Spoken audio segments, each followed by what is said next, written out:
Assalamualaikum warahmatullahi wabarakatuh. Saya Regita Nuka Permatasari dari kelas 3B KPI.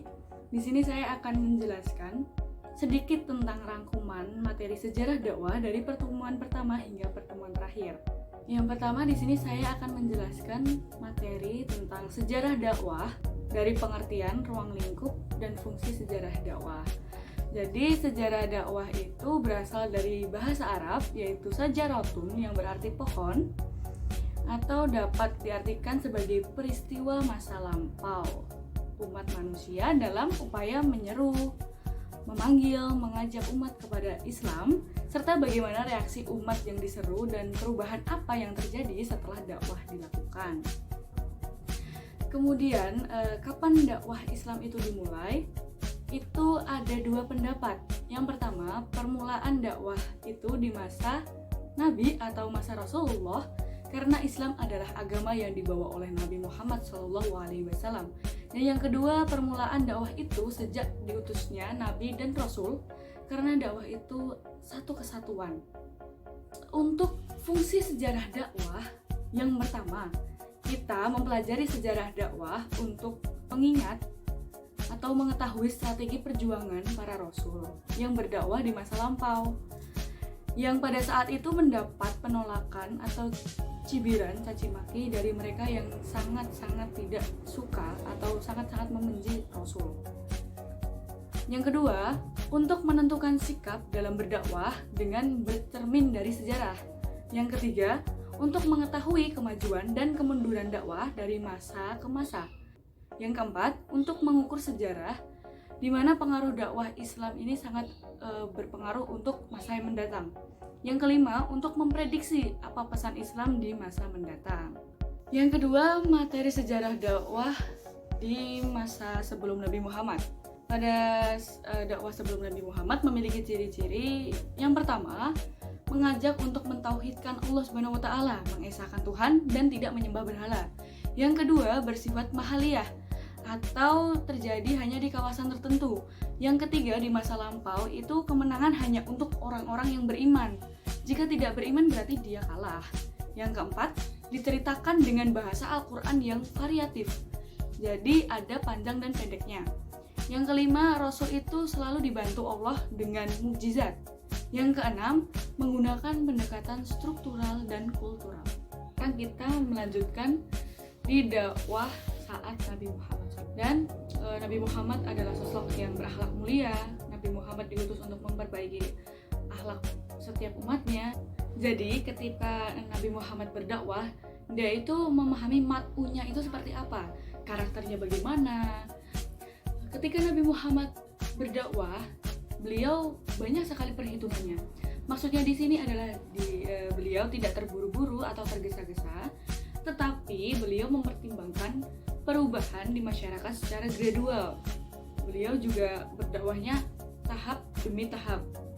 Ketika Nabi Muhammad berdakwah di Mekah, beliau melakukan dengan cara sembunyi-sembunyi, dan itu pun masih mendapat penolakan. Kemudian Nabi Muhammad berhijrah dan tidak memaksakan diri. Kemudian beliau, Nabi Muhammad, dari Mekah lalu hijrah ke Madinah selama 13 tahun. Di Madinah beliau tidak hanya berdakwah, tetapi beliau juga membuat aturan-aturan yang harus dipatuhi dalam interaksi dengan non-muslim. Dan materi selanjutnya itu ada dakwah pada masa Khulafaur Rasyidin. Setelah Nabi Muhammad wafat, kepemimpinan dalam Islam dilanjutkan oleh 4 orang Khulafaur Rasyidin, yaitu ada Abu Bakar, Umar, Utsman, dan Ali, dan dilakukan secara bertahap. Pemilihan pemimpin ini dilakukan secara musyawarah mufakat. Khulafaur Rasyidin memiliki ciri-ciri yaitu mereka bisa meluaskan wilayah kekuasaan Islam, dan wilayahnya itu tidak hanya di Mekah dan Madinah, tetapi sudah ke negara di luar itu.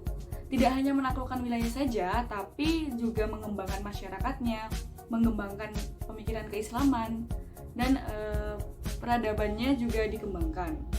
Lalu pada masa Abu Bakar, beliau melakukan perluasan wilayah ke kawasan utara seperti Bahrain, Qatar, Kuwait, Irak, Yordania, Suriah, dan Lebanon. Beliau juga memiliki tantangan terhadap nabi palsu, pembangkang zakat, dan orang-orang yang murtad.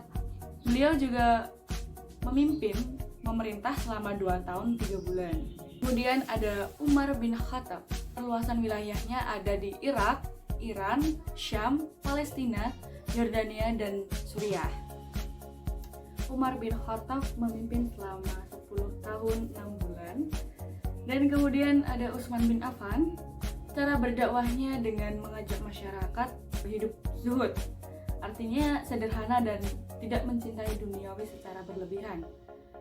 Kemudian Utsman juga membuat program pemerintahan lebih terarah dan rapi, melakukan perluasan wilayah di Barat Afrika, Mesir, Afghanistan, Azerbaijan, dan juga Siprus. Kemudian Ali bin Abi Thalib. Beliau wafat pada usia 58 tahun. Di masa ini juga terdapat pembukuan Al-Quran atau kodifikasi Al-Quran juga terjadi di masa ini. Di masa Khulafaur Rasyidin ini, beliau menggunakan strategi dakwah yang struktural, yaitu secara terstruktur. Kemudian dinasti Bani Umayyah. Setelah wafatnya Ali bin Abi Thalib, dilanjutkan oleh dinasti Abi Umayyah.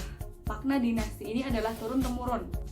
Dinasti Bani Umayyah juga memiliki prestasi seperti perluasan wilayah sampai ke Asia, Afrika, Spanyol, bahkan memperluaskan wilayah ini sampai ke Cina. Kemudian penguatan kajian hukum Islam dirumuskan pada masa itu juga. Pada masa dinasti Bani Umayyah juga terdapat keruntuhan. Salah satunya yaitu yang pertama, mereka runtuh dikarenakan moralitasnya sangat jelek karena adanya pergundukan, miras, dan mereka semua mabuk dan judi. Kemudian dengan korupsi.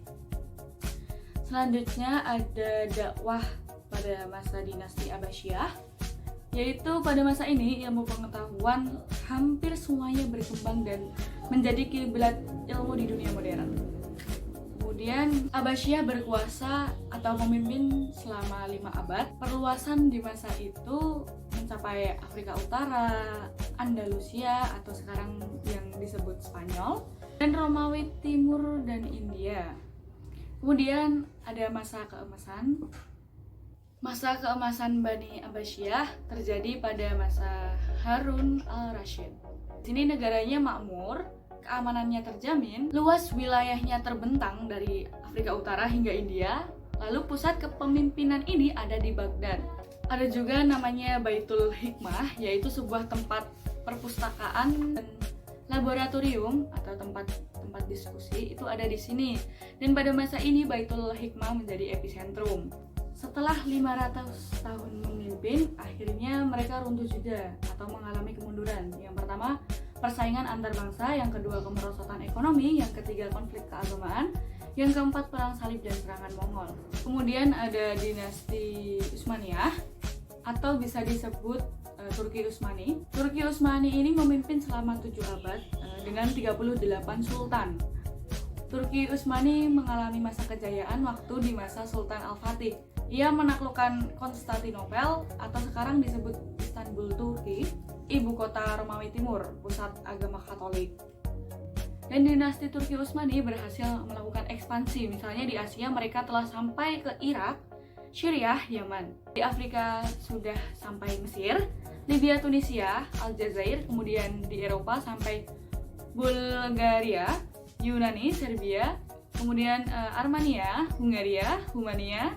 Dan dinasti Turki Utsmani ini runtuh karena pertama, wilayah kekuasaannya yang sangat luas, jadi tidak mudah untuk mengurus semuanya. Yang kedua, penduduknya yang heterogen, kemudian lemahnya penguasa, kemudian ada korupsi dan pemberontakan tentara Janissary, lalu krisis ekonomi dan stagnasi ilmu pengetahuan. Jadi ilmu pengetahuan yang hanya stuck di situ saja. Kemudian ada dakwah di Indonesia dan Asia Tenggara. Yang pertama kita mulai dari dakwah Wali Songo.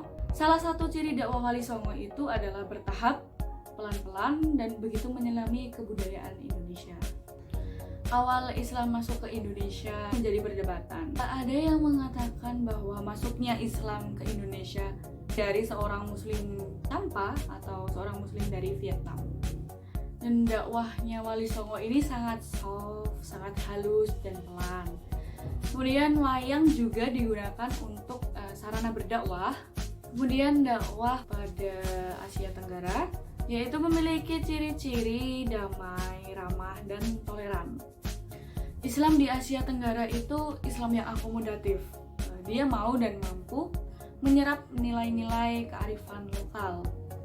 Dan kemudian selain dari jalur perdagangan, di Asia Tenggara juga melalui perkawinan, pendidikan, ajaran-ajaran tasawuf yang dimana justru bertahan lama karena itu adalah hal yang fundamental bagi manusia. Di Malaysia tahun 1501 itu Islam dibawa oleh Syekh Abdullah Yamani.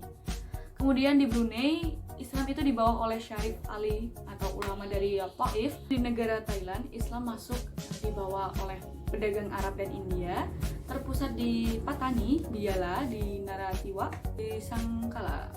Kemudian di Filipina penyebaran Islam ini bermula dari Sulu, dibawa oleh seorang ulama yang menikah dengan anak Raja Sulu. Kemudian dari Sulu menyebar ke Mindanao. Kemudian di Vietnam atau Champa, agama Islam dibawa oleh pedagang Arab, India, Persia sekitar abad 10 atau 11. Kemudian Islam masuk di Afrika Subsahara pada masa kepemimpinan Uqbah dari Bani Umayyah.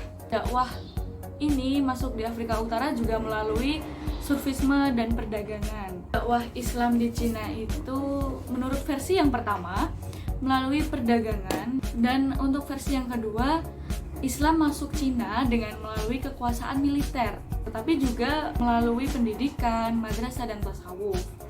Kemudian cara yang dipakai saat dakwah di Cina itu adalah cara damai.